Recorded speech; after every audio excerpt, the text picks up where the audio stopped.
Hello and welcome to Samarth Academy. Now we'll take the current affair topic राष्ट्रीय परिदृश्य। मिजोरम, गोवा और लद्दाख में पूर्ण कार्यात्मक साक्षरता। मिजोरम, गोवा और लद्दाख में पूर्ण कार्यात्मक साक्षरता। NEP 2020 का लक्ष्य है 100% वयस्क साक्षरता 2030 तक। 100% वयस्क साक्षरता 2030 तक।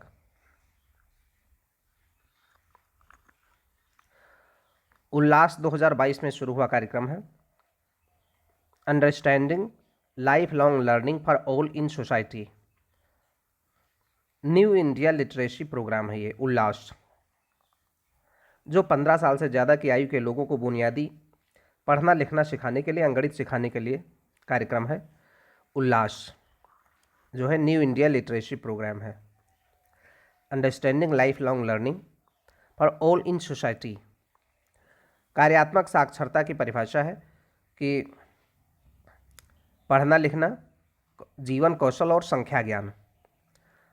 अगर कोई राज्य या यूटी उसकी साक्षरता दर 95% से ज़्यादा है तो उसे पूर्ण कार्यात्मक साक्षर घोषित किया जा सकता है।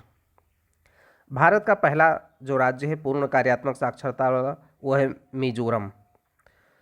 मिजोरम पहला राज्य है जो पूर्ण कार्यात्मक साक्षरता वाला है। दूसरा है गोवा, तीसरा है त्रिपुरा। मिजोरम, गोवा, त्रिपुरा। और यूटीज में फर्स्ट है लद्दाख।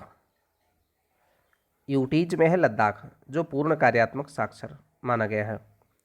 पहला भारत का जो राज्य है पूर्ण कार्यात्मक साक्षरता वाला मिजोरम है, फिर गोवा है, त्रिपुरा है। मिजोरम, गोवा और त्रिपुरा। यूटीज में लद्दाख है।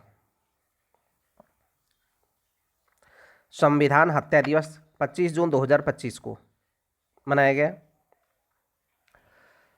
भाग 18 में आपातकाल का प्रावधान है।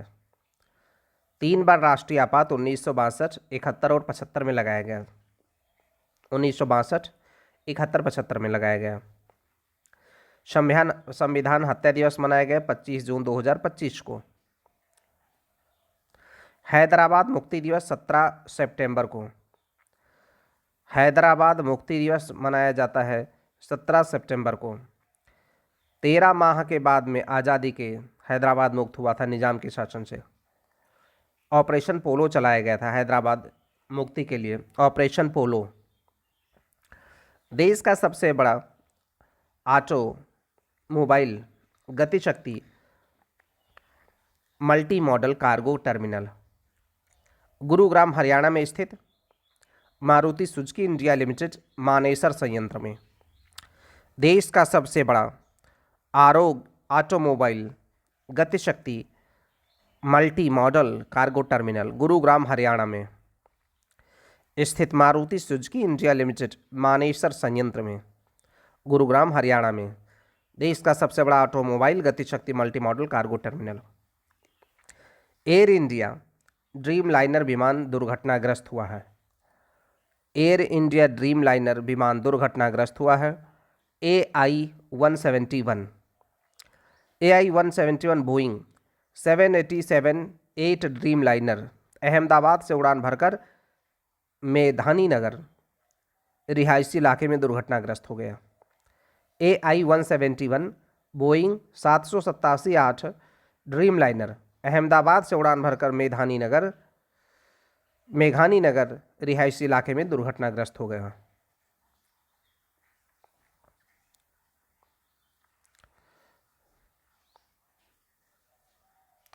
फ्लाइट रिकॉर्डर या ब्लैक बॉक्स, ये इलेक्ट्रॉनिक रिकॉर्डिंग उपकरण होता है विमान दुर्घटना के लिए। विमान दुर्घटना में की जांच में मदद करता है। नारंगी रंग का होता है ये ब्लैक बॉक्स, नारंगी रंग का होता है। 1000 डिग्री सेंटीग्रेड तक ताप सहन कर सकता है। 3400 G तक ये टक्कर सहन कर सकता है।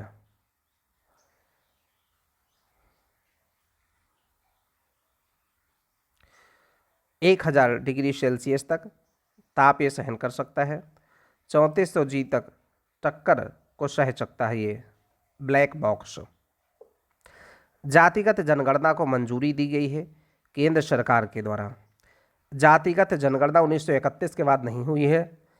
जनगणना संघ सूची का विषय है। 7वीं अनुसूची में सूची 69 अनुच्छेद 246। 7वीं अनुसूची सूची 69 अनुच्छेद 246 जनगणना संघ सूची का विषय है। जातिगत जनगणना 1931 के बाद नहीं हुई है। 7वीं अनुसूची सूची 69 अनुच्छेद 246 जनगणना अधिनियम 1948 और नियम जनगणना के नियम 1990। जनगणना अधिनियम 1948 और जनगणना के नियम 1990 के तहत प्रबंधित किया गया है। चिनाव पुल विश्व का सबसे ऊंचा रेलवे आर्क पुल। जम्मू कश्मीर के रियासी जिले में यह है चिनाव का पुल। ऊंचाई है 359 मीटर, लंबाई है 1315 मीटर। ऊंचाई 359 मीटर, लंबाई 1315 मीटर है। ऊधमपुर श्रीनगर बारामूला रेल लिंक का भाग है ये। ऊधमपुर श्रीनगर बारामूला रेल लिंक का भाग है।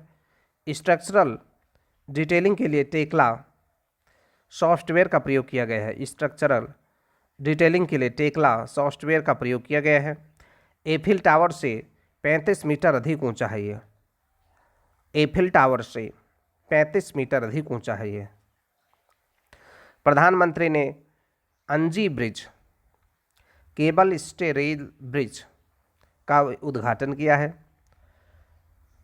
प्रधानमंत्री ने अंजी bridge cable stay rail bridge जो भारत का पहला है उसका उद्घाटन किया है। अंजी bridge cable stay rail bridge. Ghatampur ताप विद्युत परियोजना इकाई 1 ये कानपुर में है। घाटमपुर कानपुर में है। कोयला आधारित बिजली संयंत्र, कोयला आधारित बिजली संयंत्र है। नेवेली उत्तर प्रदेश पावर लिमिटेड संचालित करता है इसको। नेवेली उत्तर प्रदेश पावर लिमिटेड संचालित करता है। कोयला झारखंड दुमका जिले से मिलेगा। घाटमपुर ताप विद्युत परियोजना को कानपुर में, कोयला झारखंड दुमका जिले से मिलेगा। लोकमाता देवी अहिल्याबाई महिला सशक्तिकरण महासम्मेलन 2025 भोपाल में हुआ। अहिल्याबाई होलकर की 300वीं जयंती पर राष्ट्रीय देवी अहिल्याबाई पुरस्कार दिया है प्रधानमंत्री ने बस्तर की महिला कलाकार डॉक्टर जयमती कश्यप को। राष्ट्रीय देवी अहिल्याबाई पुरस्कार दिया है प्रधानमंत्री ने बस्तर की महिला कलाकार डॉक्टर जयमती कश्यप को। अहिल्याबाई का शासन मालवा पर 3 दशक तक रहा है। 1767 से 95 3 दशक तक मालवा पर शासन रहा है अहिल्याबाई का। इसकी राजधानी जो रही है मालवा महेश्वर नर्मदा के तट पर थी। राजधानी महेश्वर नर्मदा के तट पर थी। अहिल्याबाई का शासन 3 दशक तक रहा है। ताप्ती बेसिन मेगा रिचार्ज परियोजना विश्व की सबसे बड़ी भूजल पुनर्भरण योजना कहा गया है। ताप्ती बेसिन मेगा रिचार्ज परियोजना विश्व की सबसे बड़ी भूजल पुनर्भरण योजना कहा गया है। एमपी महाराष्ट्र की ये संयुक्त परियोजना है। एमपी महाराष्ट्र की संयुक्त परियोजना। अन्य केन बेतवा लिंक परियोजना एमपी यूपी की है। केन बेतवा लिंक परियोजना एमपी यूपी की है। पार्वती काली सिंध चंबल ये एमपी और राजस्थान की है। Ken Betwa link MP UP की है। पार्वती काली सिंध चंबल एमपी और राजस्थान की ये संयुक्त परियोजना है। ताप्ती बेसिन मेगा रिचार्ज परियोजना ये एमपी महाराष्ट्र की संयुक्त परियोजना है। ताप्ती बेसिन मेगा रिचार्ज परियोजना एमपी और महाराष्ट्र की है। ताप्ती की जो सहायक नदियां हैं पूर्णा है, गिरना है, पंजरा है, अनेर है। ताप्ती की जो सहायक नदियां हैं वो हैं पूर्णा, गिरना, पंजरा, अनेर। पहलगाम हमला 22 अप्रैल 2025 को हुआ है ये। 22 अप्रैल 2025 को पहलगाम के बैसरन घाटी में अनंतनाग जिले में है ये। बैसरन घाटी में अनंतनाग जिले में है। ऑपरेशन सिंदूर 6 से 7 मई 2025 को चलाया गया। 6 से 7 मई 2025 को ऑपरेशन सिंदूर चलाया गया। 2016 में सर्जिकल स्ट्राइक की गई थी। 2016 में सर्जिकल स्ट्राइक, 2019 में बालाकोट हवाई हमले किए गए थे। इसकी जिम्मेदारी TRF द रेजिस्टेंट फ्रंट ने ली है, जो लश्कर तैयबा का मुखौटा है। TRF द रेजिस्टेंट फ्रंट ने जिम्मेदारी ली है, जो लश्कर तैयबा का मुखौटा है, LET का मुखौटा है। 9 लक्ष्यों पर एक साथ प्रहार किया गया। 5 POK में थे और 4 पाकिस्तान के अंदर में थे। बहावलपुर, मुरीद के, साकरगढ़, सियालकोट ये पाकिस्तान के अंदर के भाग थे। 5 POK में थे। 4 पाकिस्तान के अंदर के जो थे बहावलपुर, मुरीद के, साकरगढ़, सियालकोट। और पाकिस्तान ने जवाबी कार्यवाही में बनियास अल मरसूस ऑपरेशन चलाया था।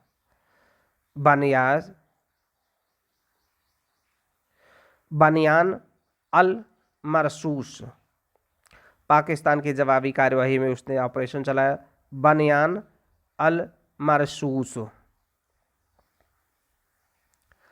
यूपी में सेमीकंडक्टर यूनिट की स्थापना सेमीकॉन इंडिया कार्यक्रम के तहत, सेमीकॉन इंडिया कार्यक्रम के तहत India semiconductor mission, India semiconductor mission के तहत में ग्रेटर नोएडा के जेवर ग्रेटर नोएडा में यूपी में सेमीकंडक्टर यूनिट की स्थापना की गई है। जेवर ग्रेटर नोएडा में सेमीकॉन इंडिया कार्यक्रम इंडिया सेमीकंडक्टर मिशन के तहत जेवर ग्रेटर नोएडा में इस यूनिट की स्थापना HCL Hindustan computers limited Bharat, Foxconn कंपनियां मिलकर करेंगी। ताइवान की कंपनी है फॉक्सकॉन। 2027 तक वाणिज्यिक उत्पादन शुरू होगा। स्वीकृत 6 सेमीकंडक्टर इकाइयां हैं भारत में। 3 इकाइयां हैं गुजरात के साणंद में, 3 इकाइयां हैं गुजरात के साणंद, धोलेरा गुजरात में एक, उरी गांव असम में एक, और उत्तर प्रदेश में एक है। Yamuna express way industrial development authority में YEIDA Yamuna express way industrial development authority में। तो 6 सेमीकंडक्टर इकाइयां हैं। एक तो 3 इकाइयां हैं गुजरात के साणंद में, और धोलेरा में गुजरात में एक इकाई है। उरी गांव असम में, असम के मोरीगांव असम में, और Yamuna express way industrial development authority में एक। तो 6 सेमीकंडक्टर इकाइयां हैं।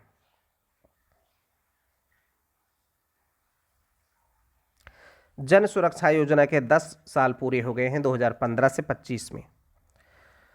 जन सुरक्षा योजना के 10 साल पूरी हुए हैं।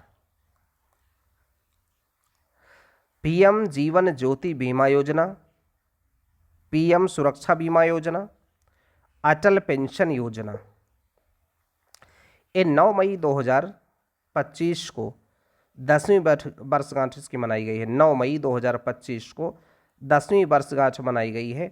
PM जीवन ज्योति बीमा योजना, PM सुरक्षा बीमा योजना, अटल पेंशन योजना। PM जीवन ज्योति बीमा योजना किसी भी कारण से मृत्यु पर बीमा कवर करती है 18 से 25 साल की आयु के बीच के लोगों के लिए। 2 लाख रुपये का 1 वर्षीय टर्म जीवन कवर प्रदान करती है। 436 रुपये प्रतिवर्ष इसका प्रीमियम होगा। प्रधानमंत्री जीवन ज्योति बीमा योजना 18 से 50 साल के लिए 2 लाख रुपये का 1 वर्षीय टर्म जीवन कवर प्रदान करता है। 436 रुपये प्रतिवर्ष प्रीमियम इसका होता है, प्रधानमंत्री जीवन ज्योति बीमा का। प्रधानमंत्री सुरक्षा बीमा योजना, ये दुर्घटना बीमा योजना है। प्रधानमंत्री सुरक्षा बीमा योजना ये दुर्घटना बीमा योजना है। 18 से 70 साल के लोगों के लिए 20 रुपया सालाना देना होगा इसमें प्रीमियम, 20 रुपये साल भर में। ये मृत्यु या अंग की अपंगता में, स्थायी अपंगता में बीमा राशि 2 लाख रुपये, एक आंख हाथ पैर क्षति होने पर 1 लाख रुपये। 18 से 70 वर्ष के आयु के लोगों के लिए है ये 20 रुपया प्रतिवर्ष देना होगा, प्रधानमंत्री सुरक्षा बीमा योजना।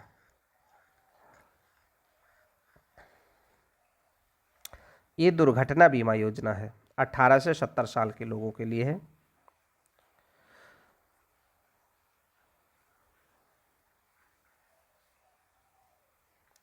अटल पेंशन योजना 18 से 40 साल के लोगों के असंगठित क्षेत्र के श्रमिकों के लिए है। अटल पेंशन योजना 18 से 40 साल के असंगठित क्षेत्र के श्रमिकों के लिए है। 60 साल की आयु पूर्ण होने पर मृत्यु पर्यंत 1000 रुपये प्रति माह से लेकर के 5000 रुपये प्रति माह न्यूनतम पेंशन की गारंटी है। 1000 प्रति माह से लेकर के 5000 प्रति माह न्यूनतम पेंशन की गारंटी है। अटल पेंशन योजना 18 से 40 साल के लोगों के लिए, असंगठित क्षेत्र के श्रमिकों के लिए है। अन्य सामाजिक सुरक्षा योजनाएं, पीएम श्रम योगी मान धन योजना 2019 में चलाई गई है। पीएम श्रम योगी मान धन योजना, पीएम श्रम योगी मान धन योजना 2019 में चलाई गई है श्रम एवं रोजगार मंत्रालय के द्वारा। पीएम किसान 2019 में कृषि एवं किसान कल्याण मंत्रालय के द्वारा, पीएम किसान 2019 में कृषि एवं किसान कल्याण मंत्रालय के द्वारा चलाई गई योजना है। पीएम मातृ वंदना योजना 2017 में चलाई गई है महिला एवं बाल विकास मंत्रालय के द्वारा। पीएम मातृ वंदना योजना 2017 में चलाई गई है महिला एवं बाल विकास मंत्रालय के द्वारा। पीएम वय वंदना योजना 2017 में चलाई गई है वित्त मंत्रालय के द्वारा। पीएम वय वंदना योजना 2017 में वित्त मंत्रालय के द्वारा। राष्ट्रीय स्वास्थ्य मिशन 2013 में शुरू किया गया है स्वास्थ्य एवं परिवार कल्याण मंत्रालय के द्वारा। राष्ट्रीय स्वास्थ्य मिशन 2013 में स्वास्थ्य एवं परिवार कल्याण मंत्रालय के द्वारा। जननी सुरक्षा योजना 2005 में शुरू किया गया है स्वास्थ्य एवं परिवार कल्याण मंत्रालय के द्वारा। जननी सुरक्षा योजना 2005 में। राष्ट्रीय सामाजिक सहायता कार्यक्रम 1995 में ग्रामीण विकास मंत्रालय के द्वारा। राष्ट्रीय सामाजिक सहायता कार्यक्रम 1995 में ग्रामीण विकास मंत्रालय के द्वारा शुरू किया गया है। विश्व श्रव्य दृश्य और मनोरंजन शिखर सम्मेलन वेब्स 2025। विश्व श्रव्य दृश्य और मनोरंजन शिखर सम्मेलन वेब्स 2025 मुंबई के जियो वर्ल्ड कन्वेंशन सेंटर में इसका आयोजन हुआ है। मुंबई के जियो वर्ल्ड कन्वेंशन सेंटर में। थीम है connecting creators connecting countries. Waves 2025 विश्व श्रव्य दृश्य और मनोरंजन शिखर सम्मेलन मुंबई के जियो वर्ल्ड कन्वेंशन सेंटर में हुआ है। इसकी थीम रही है connecting creators connecting countries. Connecting creators connecting countries. सूचना प्रसारण मंत्रालय और महाराष्ट्र सरकार के द्वारा इसका आयोजन किया गया है। सूचना एवं प्रसारण मंत्रालय और महाराष्ट्र सरकार के द्वारा आयोजन किया गया है। भारत पैवेलियन कला से कोड तक इसकी थीम थी। कला से कोड तक इसकी थीम थी भारत पैवेलियन कार्यक्रम। सूचना प्रसारण मंत्रालय महाराष्ट्र सरकार के द्वारा भारत पैवेलियन कला से कोड तक इसकी थीम रही है। देवी चौधरानी फिल्म भारत की पहली भारत यूके सह निर्मित फिल्म घोषित किया गया है। देवी चौधरानी फिल्म भारत की पहली ये भारत यूके सह निर्मित फिल्म घोषित किया गया है देवी चौधरानी फिल्म को। नेशनल एजुकेशन पॉलिसी 2020 त्रिभाषा सूत्र विवाद। सुप्रीम कोर्ट ने कहा है किसी राज्य को एनईपी लागू करने के लिए बाध्य नहीं किया जा सकता है। एनईपी 2020 के मामले में त्रिभाषा सूत्र विवाद पर सुप्रीम कोर्ट ने कहा है किसी राज्य को एनईपी लागू करने के लिए बाध्य नहीं किया जा सकता। एनईपी 2020 ये 29 जुलाई 2020 को लागू किया गया के कस्तूरी रंगन की अध्यक्षता में। एनईपी 2020 29 जुलाई 2020 को 29 जुलाई 2020 को न्यू एजुकेशन पॉलिसी के कस्तूरी रंगन इसके अध्यक्ष रहे। 2040 तक भारत को वैश्विक ज्ञान महाशक्ति बनाना इसका लक्ष्य है। 2040 तक भारत को वैश्विक ज्ञान महाशक्ति बनाना इसका लक्ष्य है। 2040 तक न्यू एजुकेशन पॉलिसी का। त्रिभाषा सूत्र में आते हैं, एक तो मातृभाषा या स्थानीय भाषा, अंग्रेजी या कोई अन्य भाषा, अन्य भारतीय भाषा, गैर हिंदी राज्यों के लिए हिंदी एक विकल्प है इसमें।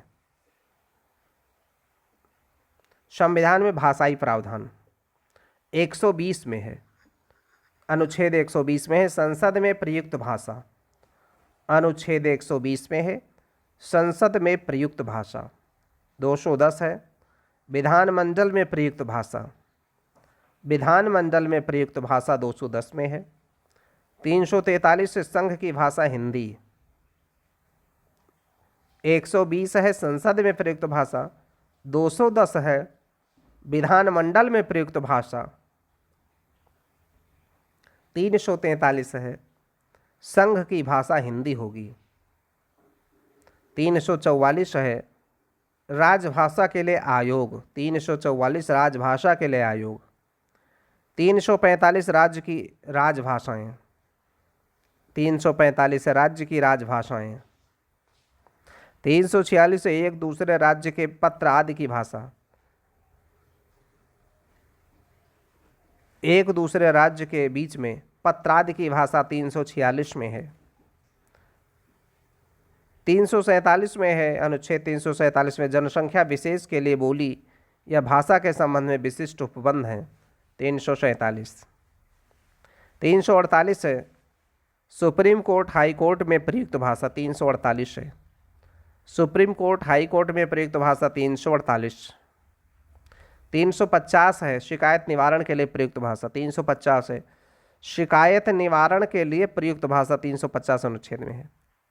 350 का प्राथमिक स्तर पर मातृभाषा में शिक्षा देने की बात की गई है। 350 का में प्राथमिक स्तर पर मातृभाषा में शिक्षा। 350 का भाषाई अल्पसंख्यकों के लिए विशेष अधिकारी की नियुक्ति की बात की गई है।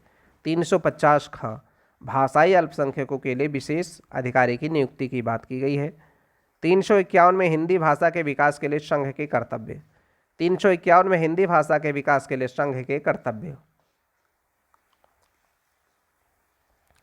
बिझिंजम अंतर्राष्ट्रीय डीप वाटर बहुउद्देशीय बंदरगाह राष्ट्र को समर्पित किया गया है। त्रिवेंद्रम केरल में स्थित है ये बिझिंजम, देश का पहला समर्पित डीप वाटर कंटेनर ट्रांसशिपमेंट बंदरगाह है। 4 चरणों में पूर्ण होगा ये 2028 से 29 तक 20,000 करोड़ रुपए की लागत में। अदानी मोटर्स संचालन 2060 तक करेगा। बिझिंजम अदानी मोटर्स इसका 2060 तक संचालन करेगा। भगवत गीता एवं नाट्य शास्त्र यूनेस्को के memory of the world register में शामिल हुए हैं। भगवत गीता एवं नाट्य शास्त्र यूनेस्को के memory of the world register में शामिल हुए हैं। मेमोरी ऑफ द वर्ल्ड कार्यक्रम 1992 में शुरू हुआ था। विश्व के वैल्यूएबल आर्काइव होल्डिंग को संरक्षण प्रदान करता है। ये भारत की कुल प्रविष्टियां 11 हो गई हैं। दोनों मूलतः संस्कृत भाषा में रचित हैं। नाट्यशास्त्र और भगवद गीता ये संस्कृत में रचित हैं। भारत की कुल ऐसी 11 प्रविष्टियां हो गई हैं। भगवद गीता महाभारत के छठे खंड भीष्म पर्व के अध्याय 23 से 40 का हिस्सा है। श्रीमद् भगवद गीता कहाँ से लिया गया है? महाभारत का जो छठा खंड है, भीष्म पर्व के अध्याय 23 से 40 का हिस्सा है। महर्षि वेदव्यास के द्वारा संकलित माना जाता है। श्रीमद् भगवद गीता को महर्षि वेदव्यास के द्वारा संकलित माना जाता है। श्रीमद् भगवद गीता को नाट्यशास्त्र भरत मुनि के द्वारा संकलित है। नाट्यशास्त्र भरत मुनि के द्वारा संकलित है। सेकंड BC में नाट्य वेद या पंचम वेद कहते हैं नाट्यशास्त्र को, भरत मुनि ने संकलित किया है। 36,000 श्लोक थे नाट्यशास्त्र में। इसे गंधर्व वेद भी कहते हैं। पंचम वेद कहते हैं, नाट्य वेद कहते हैं, गंधर्व वेद कहते हैं इसको। भरत मुनि ने नाट्यशास्त्र लिखा है। 36,000 श्लोक थे इसमें। महाकुंभ 2017 में यूनेस्को के इंटेंजिबल हेरिटेज में शामिल हुआ है। महाकुंभ यूनेस्को के इंटेंजिबल हेरिटेज में शामिल है 2017 में महाकुंभ। ये 45 दिवसीय कार्यक्रम रहा है, 13 जनवरी से लेकर 26 फरवरी तक। महाकुंभ 2025 13 जनवरी से लेकर के 26 फरवरी तक रहा है। 66 करोड़ लोगों ने भाग लिया है। 66 करोड़ लोगों ने। कलाग्राम लोक कला प्रदर्शनी इसमें दिखाई गई है। कलाग्राम लोक कला प्रदर्शनी का आयोजन किया गया। प्रयागराज में अंतर्राष्ट्रीय पक्षी महोत्सव का आयोजन किया गया। इसमें गिनीज वर्ल्ड रिकॉर्ड्स जो बने हैं गंगा के सफाई के लिए, विश्व की सबसे बड़ी हाथों की छाप पेंटिंग के लिए, दांतों का ऑनलाइन परीक्षण के लिए, कोल्ड ड्रिंक्स के प्रदर्शन को लेकर के, ये सब गिनीज वर्ल्ड रिकॉर्ड में शामिल है। गंगा सफाई, हाथों की छाप पेंटिंग, दांतों की ऑनलाइन टेस्टिंग, कोल्ड ड्रिंक्स के प्रदर्शन को लेकर के। लेकिन सबसे ज़्यादा भीड़ का रिकॉर्ड गिनीज वर्ल्ड में नहीं शामिल हो पाया।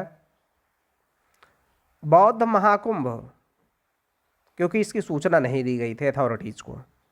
बौद्ध महाकुंभ यात्रा शुभारंभ। बौद्ध महाकुंभ यात्रा शुभारंभ हुआ। कुंभ की आस्था और जल परिवर्तन सम्मेलन। कुंभ की आस्था और जलवायु परिवर्तन सम्मेलन मुख्यमंत्री योगी आदित्यनाथ ने सम्मेलन किया।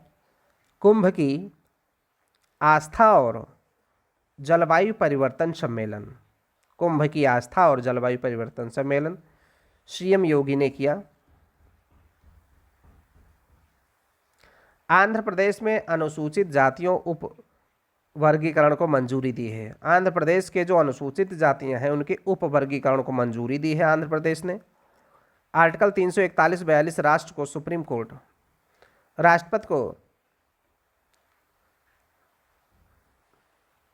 आर्टिकल 341 और 342 राष्ट्रपति को SC ST के सूचियों में को अधिसूचित करने का और संसद को ये सूचियां बनाने की शक्ति देता है। अनुच्छेद 341-342 राष्ट्रपति को SC ST सूचियों को अधिसूचित करने और संसद को ये सूचियां बनाने की शक्ति देता है 341 और 342 अनुच्छेद। तो आंध्र प्रदेश में अनुसूचित जातियों के उपवर्गीकरण को मंजूरी दी गई है। कहाँ पे? आंध्र प्रदेश में। पट्टेदा अंचू साड़ी को GI टैग मिला है। ये दार्जिलिंग पट्टेदा अंचू साड़ी को GI टैग मिला है।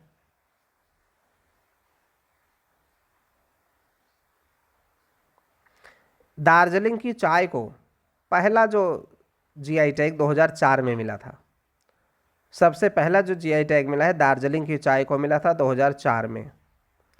अब देश में 658 उत्पादों को जीआई टैग मिल चुका है।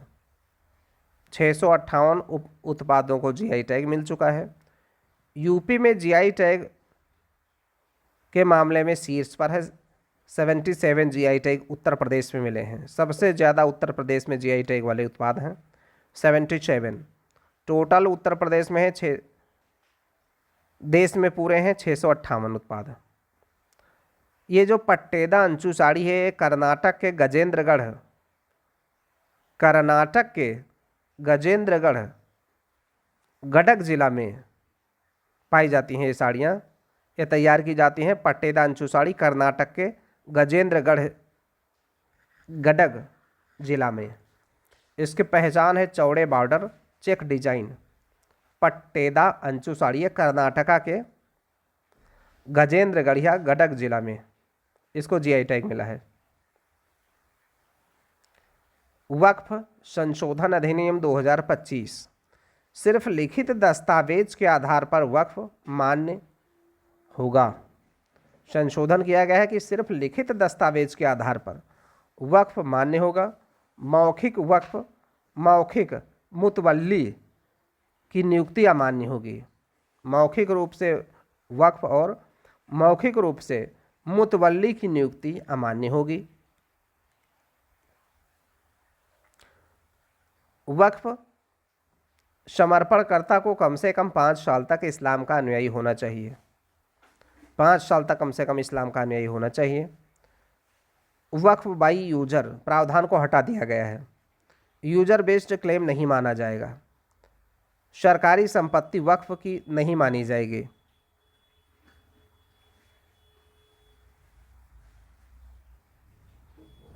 आगा खानी वक्फ या बोहरा वक्फ को जोड़ा गया है। आगा खानी वक्फ या बोहरा वक्फ को जोड़ा गया है।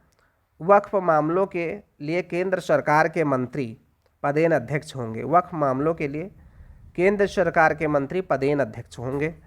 3 सांसद सदस्य 2 लोकसभा से 1 राज्यसभा से होंगे। भारत में कुल वक्फ 32 वक्फ बोर्ड हैं। भारत में कुल 32 वक्फ बोर्ड हैं।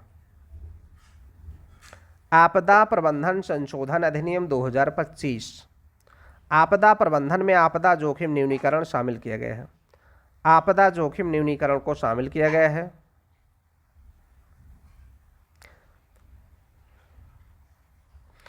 सुप्रीम कोर्ट ने तमिलनाडु के गवर्नर आर एन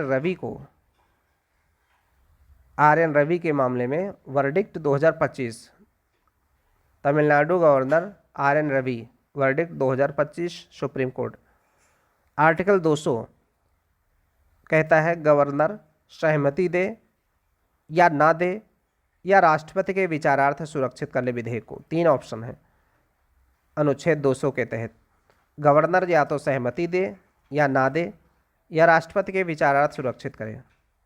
आर्टिकल 201 राष्ट्रपति के पास 2 विकल्प हैं, एसेंट यानी सहमति दे या विदहोल्ड एसेंट या सहमति रोक दे।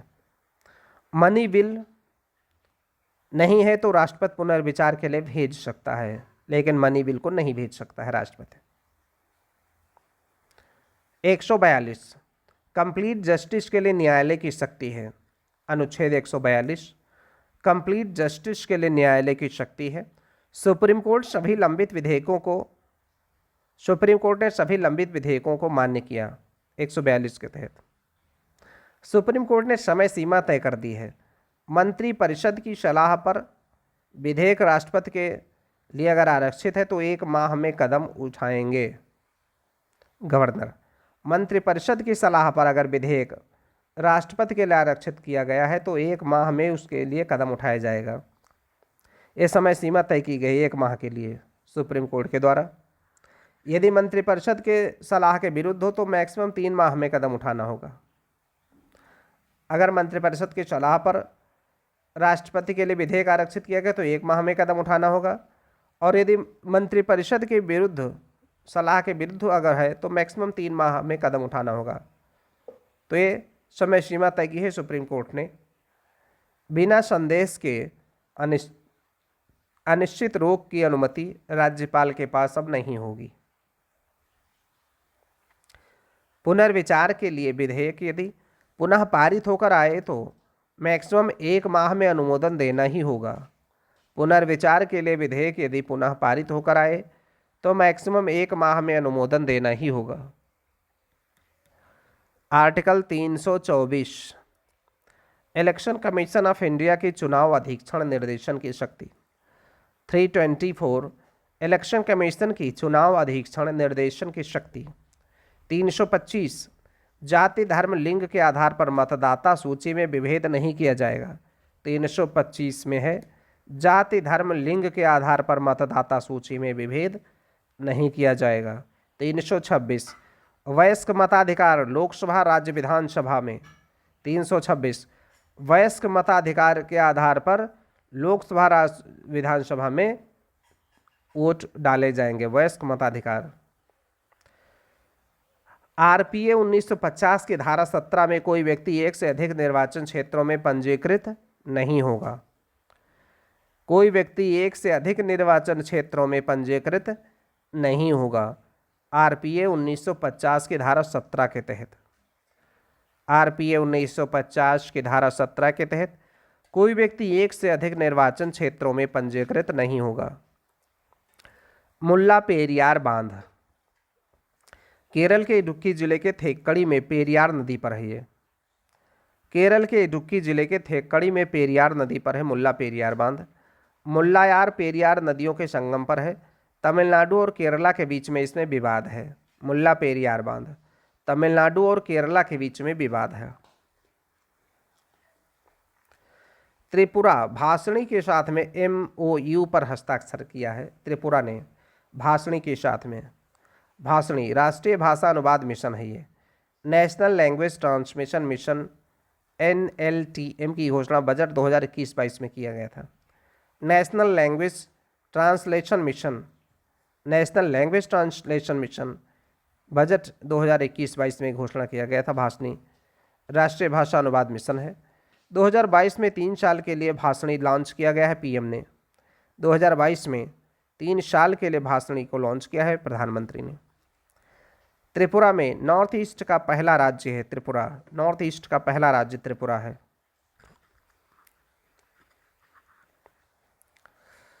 भाषणी भाषा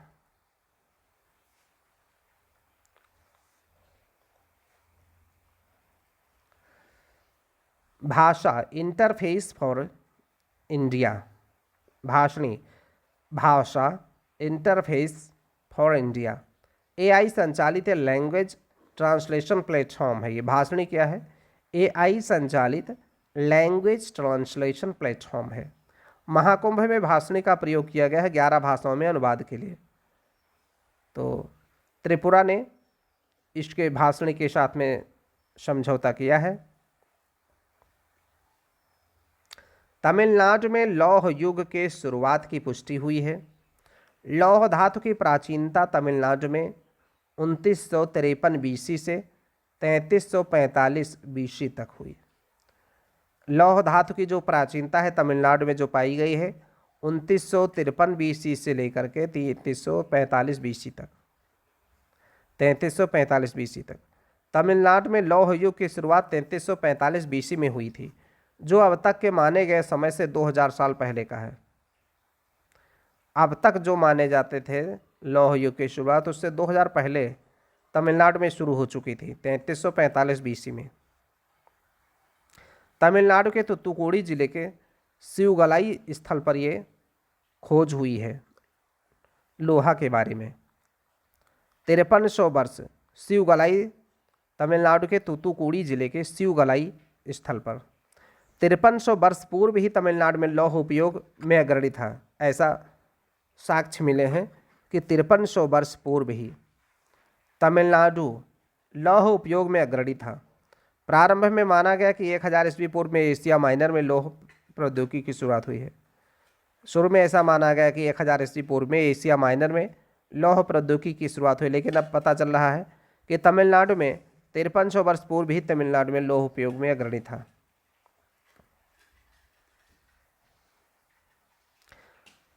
सोनमर्ग सुरंग का उद्घाटन, इसका अर्थ है सोने का मैदान, जम्मू कश्मीर में सोनमर्ग सुरंग का उद्घाटन, इसका अर्थ है सोने का मैदान। जेड मोड परियोजना के तहत, जेड मोड सुरंग का नाम सोनमर्ग सुरंग प्रधानमंत्री ने दिया है। जेड मोड परियोजना, जेड मोड सुरंग का नाम सोनमर्ग सुरंग है, प्रधानमंत्री ने दिया है। जम्मू कश्मीर के गांदरबल जिले में है, जम्मू कश्मीर के गांदरबल जिले में है। 12 किलोमीटर लंबी है सोनमर्ग सुरंग।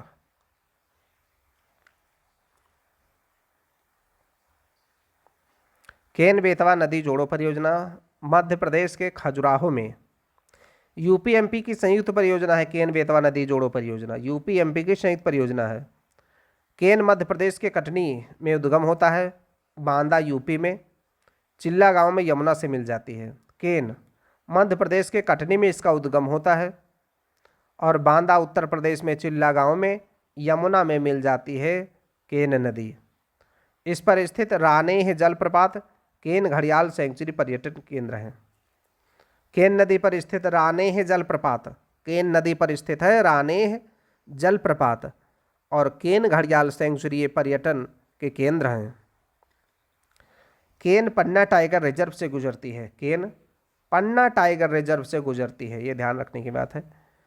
पन्ना टाइगर रिजर्व से गुजरती है केन नदी और इस पर स्थित है रानेह जलप्रपात, केन घड़ियाल सेंचुरी। बेतवा का उद्गम रायसेन में होता है, एमपी में। बेतवा का उद्गम रायसेन एमपी में होता है। राजघाट परीक्षा माता टीला बांध है, इस पर बेतवा पर है। राजघाट परीक्षा माता टीला बांध बेतवा नदी पर है। ओंकारेश्वर फ्लोटिंग सौर परियोजना एमपी के खंडवा में, ओंकारेश्वर फ्लोटिंग सौर परियोजना एमपी के खंडवा में है।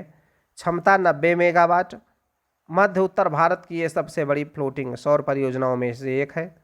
मध्य और उत्तर भारत की सबसे बड़ी फ्लोटिंग सौर परियोजनाओं में से एक है। भारत में स्थित सबसे बड़ा फ्लोटिंग सोलर पार्क है। भारत में स्थित सबसे बड़ा फ्लोटिंग सोलर पार्क है। क्षमता 600 मेगावाट है। जलवाहक अंतर्देशीय जलमार्ग कार्गो संवर्धन योजना, जलवाहक अंतर्देशीय जलमार्ग कार्गो संवर्धन योजना। अंतर्देशीय जल परिवहन हिस्सेदारी मात्र 2% है। अंतर्देशीय जल परिवहन की हिस्सेदारी मात्र 2% है। जलवाहक नामक अंतर्देशीय जलमार्ग कार्गो से संवर्धन योजना लॉन्च किया गया है। जलवाहक नामक अंतर्देशीय जलमार्ग एक कार्गो संवर्धन योजना लॉन्च किया गया है। NW1 नेशनल वाटरवेज 1 गंगा नदी पर है। NW2 ब्रह्मपुत्रा नदी पर है। NW6 बराक नदी पर है। NW1 national waterways first Ganga नदी पर। NW2 नेशनल वाटरवेज 2 ब्रह्मपुत्रा नदी पर है। NW6 नेशनल वाटरवेज 6 बराक नदी पर है।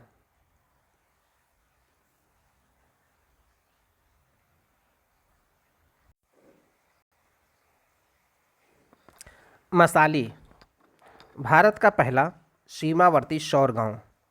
मोढेरा भारत का पहला 24 आवर सौर ऊर्जा संचालित गांव है। मोढेरा गुजरात का भारत का पहला 24 आवर सौर ऊर्जा संचालित गांव है। और मसाली गुजरात का दूसरा सौर गांव बनासकांठा जिले के सुई ग्राम में। मसाली जो गांव है ये गुजरात का दूसरा सौर गांव बनासकांठा जिले के सुई ग्राम में। ये भारत का पहला सीमावर्ती सौर गांव है मसाली। भारत का पहला सीमावर्ती सौर गांव है मसाली।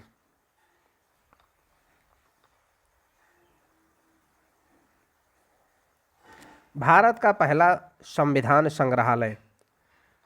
संविधान पर हस्ताक्षर करने वाले पहले व्यक्ति डॉक्टर राजेंद्र प्रसाद थे। संविधान पर हस्ताक्षर करने वाले पहले व्यक्ति डॉक्टर राजेंद्र प्रसाद थे।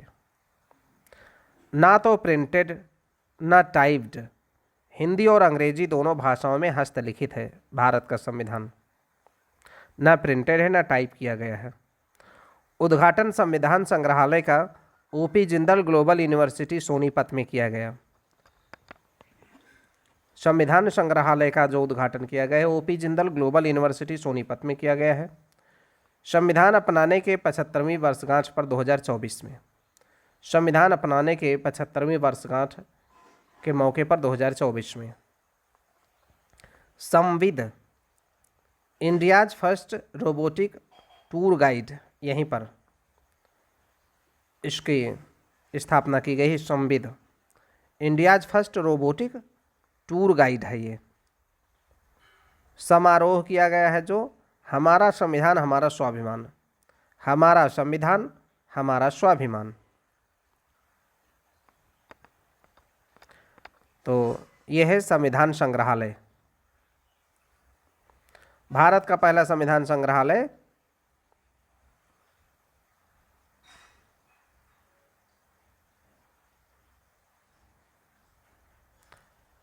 उद्घाटन इसका किया गया है global OP Jindal global university Sonipat में।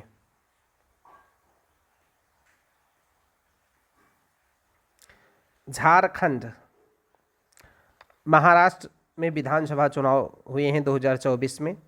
झारखंड में विधानसभा के 81 सीटें, महाराष्ट्र में 288 सीटें।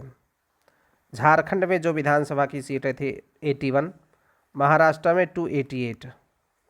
राष्ट्रीय प्राकृतिक खेती मिशन केंद्र प्रायोजित योजना के रूप में 2024 में शुरू किया गया है। कृषि मंत्रालय के अंतर्गत केंद्र प्रायोजित योजना के रूप में 2024 में शुरू किया गया है। कृषि मंत्रालय के अंतर्गत उद्देश्य 1 करोड़ किसानों तक पहुंच बनाना, 7.5 लाख हेक्टेयर क्षेत्र में प्राकृतिक कृषि खेती शुरू की गई है। 2024 में शुरू किया गया है कृषि मंत्रालय के अंतर्गत केंद्र प्रायोजित योजना के रूप में राष्ट्रीय प्राकृतिक खेती मिशन। इसका उद्देश्य 1 करोड़ किसानों तक पहुंचना, 7.5 लाख हेक्टेयर क्षेत्र में प्राकृतिक खेती को शुरू करना, 10,000 बायो इनपुट रिसोर्स सेंटर की स्थापना की जाएगी। 10,000 बायो इनपुट रिसोर्स सेंटर की स्थापना, 2,000 मॉडल डेमोन्स्ट्रेशन फार्म स्थापित किए जाएंगे। 2,000 मॉडल डेमोन्स्ट्रेशन फार्म स्थापित किए जाएंगे। अटल इनोवेशन मिशन 2 को मंजूरी, 2016 में अटल इनोवेशन मिशन 2 को मंजूरी दी गई है 2016 में। अब मार्च 2028 तक ये रहेगा। अटल इनोवेशन मिशन 2 मार्च 2028 तक ही चलेगा। इसकी स्थापना की गई थी 2016 में। अटल इनोवेशन मिशन को लॉन्च किया गया था 2016 में और अब 2028 तक ये चलेगा। फ्रंटियर कार्यक्रम जम्मू कश्मीर लद्दाख नॉर्थ ईस्ट में कई पहलों का उद्घाटन किया गया है। फ्रंटियर कार्यक्रम जम्मू कश्मीर लद्दाख नॉर्थ ईस्ट में कई पहलों का उद्घाटन किया गया है। 2500 नई टिंकरिंग लैब की स्थापना इन क्षेत्रों में की जाएगी। 2500 नई टिंकरिंग लैब्स की स्थापना इन क्षेत्रों में की जाएगी फ्रंटियर कार्यक्रम के तहत। पीएम विद्या लक्ष्मी योजना, PM USP, PM Vidya Lakshmi योजना, पीएम यूएसपी, पीएम उच्चतर शिक्षा प्रोत्साहन, पीएम उच्चतर शिक्षा प्रोत्साहन योजना के तहत वित्तीय सहायता योजनाएं जारी की गई हैं। पीएम उच्चतर शिक्षा प्रोत्साहन योजना के तहत वित्तीय सहायता की बात की गई है पीएम विद्या लक्ष्मी योजना में। एनईपी 2020 उच्च शिक्षा में सकल नामांकन अनुपात वर्ष 2019-20 में लगभग 27% था। 19-20 में जो सकल नामांकन अनुपात था उच्च शिक्षा में 27% था, उसको बढ़ाकर 2035 तक 50% करने का लक्ष्य है। एनईपी 2020 में जो लक्ष्य है 2035 तक 50% करने का लक्ष्य है उच्च शिक्षा में सकल नामांकन अनुपात। जो 19-20 में 27% था। 2035 तक 50% करने का लक्ष्य। पीएम विद्या लक्ष्मी योजना 2024 में लाई गई। मेधावी विद्यार्थियों को वित्तीय सहायता देने के लिए केंद्रीय क्षेत्र की योजना है। बिना जमानत गारंटी मुक्त ऋण दिया जाएगा। बिना जमानत के गारंटी मुक्त ऋण दिया जाएगा पीएम विद्या लक्ष्मी योजना के तहत। पात्रता इसकी होगी NIRF इंडिया रैंकिंग्स के द्वारा निर्धारित देश के शीर्ष गुणवत्ता युक्त उच्च शिक्षा संस्थानों में प्रवेश पर ही लागू होगा। पीएम विद्या लक्ष्मी योजना में जो वित्तीय सहायता दी जाएगी, इसके लिए निर्धारित जो देश के शीर्ष गुणवत्ता युक्त उच्च शिक्षा संस्थान हैं, उन्हीं में प्रवेश पर ही लागू होगा, जो NIRF इंडिया रैंकिंग्स के द्वारा निर्धारित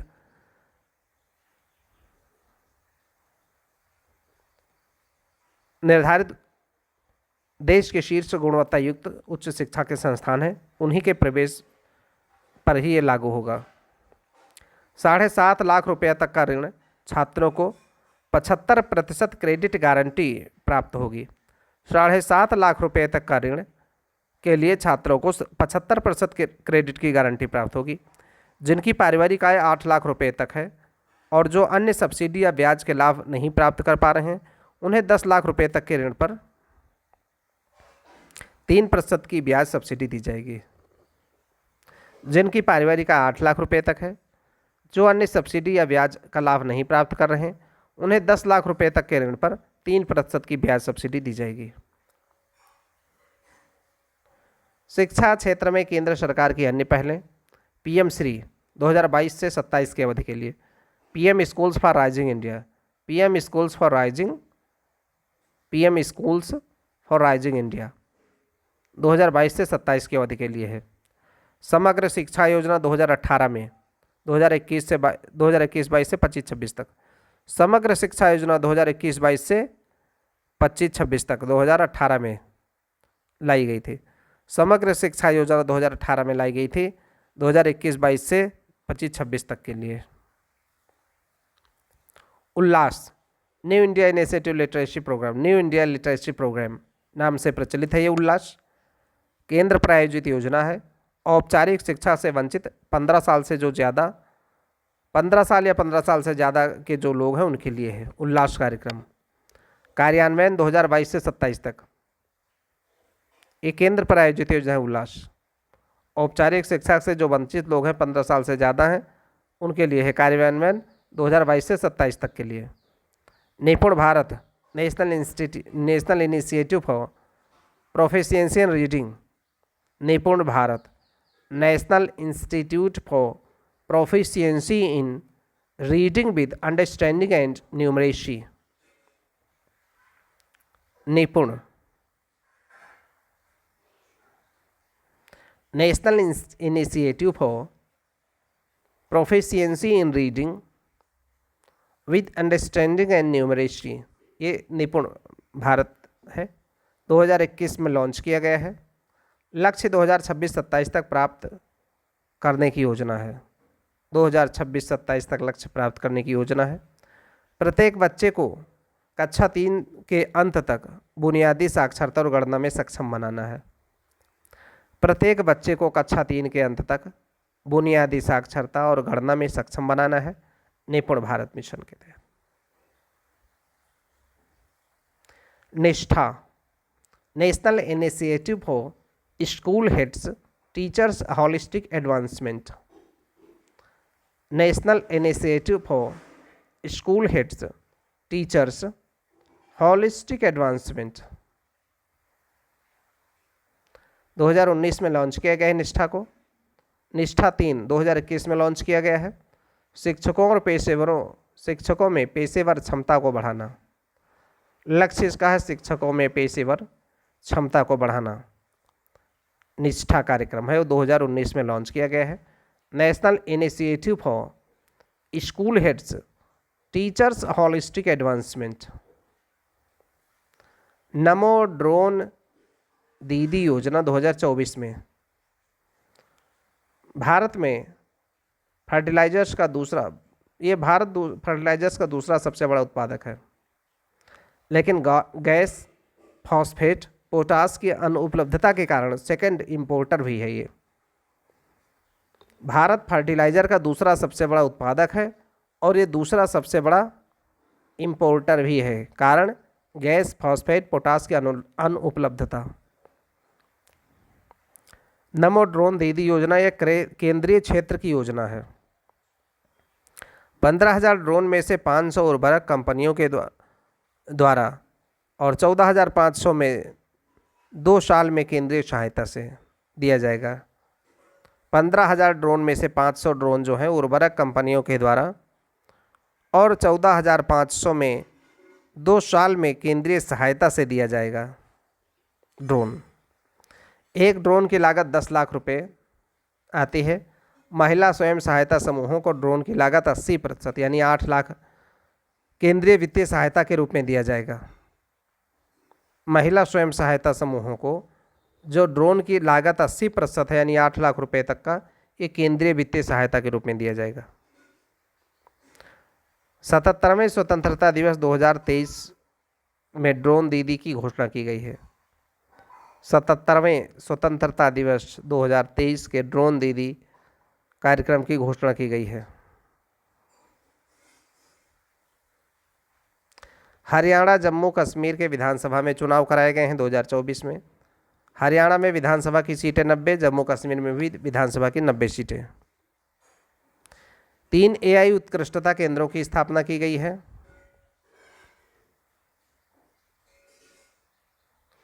make in India, make AI world for India, make in India plus make AI world for India. स्वास्थ्य कृषि सतत शहरों पर केंद्रित होंगे। स्वास्थ्य कृषि सतत शहरों पर केंद्रित होंगे। 3 उत्कृष्टता केंद्र, AI उत्कृष्टता केंद्र। स्वास्थ्य के लिए AI centre of excellence IIT Delhi IIMS द्वारा। कृषि के लिए IIT रोपड़। सतत शहर के लिए IIT कानपुर। तो ये सेंटर ऑफ एक्सीलेंस जो 3 AI सेंटर ऑफ एक्सीलेंस स्थापित होंगे, ये स्वास्थ्य के लिए IIT दिल्ली और एम्स के द्वारा। कृषि के मामले में IIT रोपड़। सतत शहर के क्षेत्र में IIT कानपुर के साथ में ये सेंटर ऑफ एक्सीलेंस AI की स्थापना की जाएगी। 3 केंद्र सरकार 2023-24 से 27-28 के लिए 990 करोड़ का परिव्यय उसने निर्धारित किया है। केंद्र सरकार ने 2023-24 से 2027-28 के लिए 990 करोड़ रुपए का परिव्यय निर्धारित किया है केंद्र सरकार ने। निगरानी के लिए उद्योग प्रधान शीर्ष समिति का गठन किया गया है, जिसके सहाध्यक्ष श्रीधर बेम्बू जो जोहो कॉरपोरेशन के CEO हैं। इसकी निगरानी के लिए उद्योग प्रधान शीर्ष समिति का गठन किया गया है, जिसके सहाध्यक्ष श्रीधर बेम्बू जोहो कॉरपोरेशन के CEO हैं, उनको रखा गया है। भारत का पहला व्यवहारिक AI डेटा बैंक 2024 में शुभारंभ किया गया है। भारत का पहला व्यवहारिक AI डेटा बैंक 2024 में शुभारंभ किया गया है। उपग्रह ड्रोन IoT विश्लेषण करेगा ये। भारत का पहला व्यवहारिक AI डेटा बैंक 2024 में शुभारंभ किया गया है। राष्ट्रीय समुद्रवर्ती विरासत परिषद अहमदाबाद के निकट लोथल में राष्ट्रीय समुद्रवर्ती विरासत परिषद अहमदाबाद के निकट लोथल में नेशनल मैरीटाइम हेरिटेज कॉम्प्लेक्स का विकास। नेशनल मैरीटाइम हेरिटेज कॉम्प्लेक्स का विकास Indian port association nodal agency होगी, 2 चरणों में पूरा होगा। राष्ट्रीय समुद्रवर्ती विरासत परिषद ये national port association nodal agency होगी, 2 चरणों में पूरा होगा। भारतीय कौशल संस्थान Indian institute of skills Mumbai में 2024 में स्थापना की गई। भारतीय कौशल संस्थान लॉन्च किया गया है। भारतीय कौशल संस्थान इंडियन इंस्टीट्यूट ऑफ स्किल्स, ये भारत को skill capital of the world बनाने के लिए भारत कौशल संस्थान की स्थापना की गई मुंबई में 2024 में। मुंबई, अहमदाबाद, कानपुर में इंडस्ट्री 4 की ज़रूरतों पूरा करने के लिए, मुंबई, अहमदाबाद और कानपुर में इंडस्ट्री 4 की ज़रूरतों पूरा करने के लिए 2016 में भारत कौशल संस्थान कानपुर में 2016 में भारतीय कौशल संस्थान कानपुर में बनाया गया।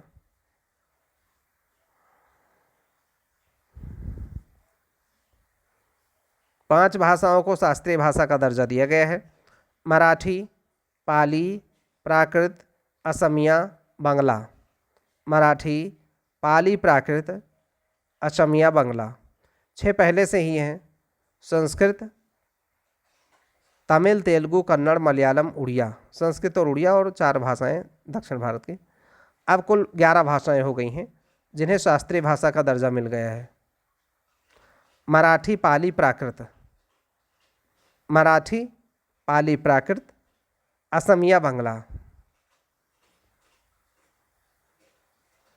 क्रूज भारत मिशन, क्रूज पोत एम्प्रेस।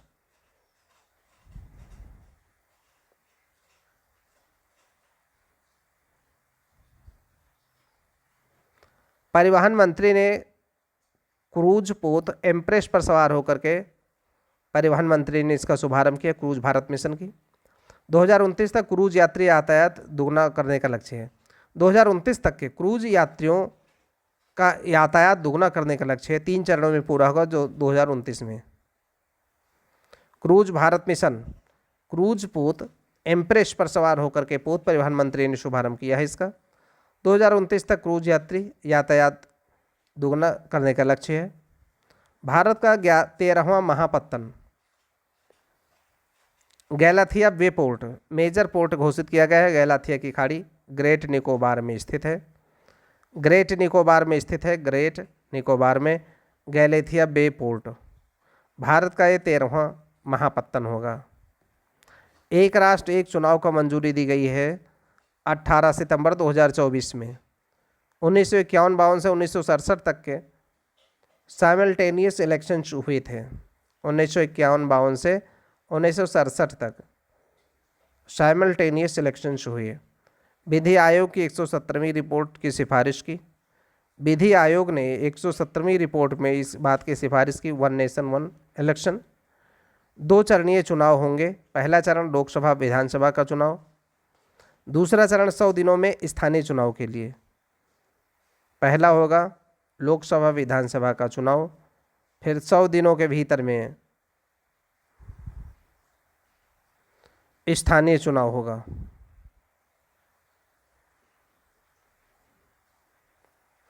अनुच्छेद 83 संसद के दोनों सदनों की अवधि। अनुच्छेद 172 राज्य विधानमंडल की अवधि, इनमें संशोधन किया गया है। अनुच्छेद 83 संसद के सदनों की अवधि। अनुच्छेद 83 संसद के सदनों की अवधि। 172 राज्य विधानमंडल की अवधि में संशोधन। 82 का अंतः स्थापित होगा। 82 का अंतः स्थापित होगा। राज्यों के अनुसमर्थन की आवश्यकता नहीं होगी इसमें। 100 दिन में स्थानीय चुनाव के लिए आधे से ज़्यादा राज्य विधानमंडल के अनुमोदन की जरूरत होगी। 100 दिनों में स्थानीय चुनाव के लिए आधे से अधिक राज्य विधानमंडल के अनुमोदन की जरूरत होगी।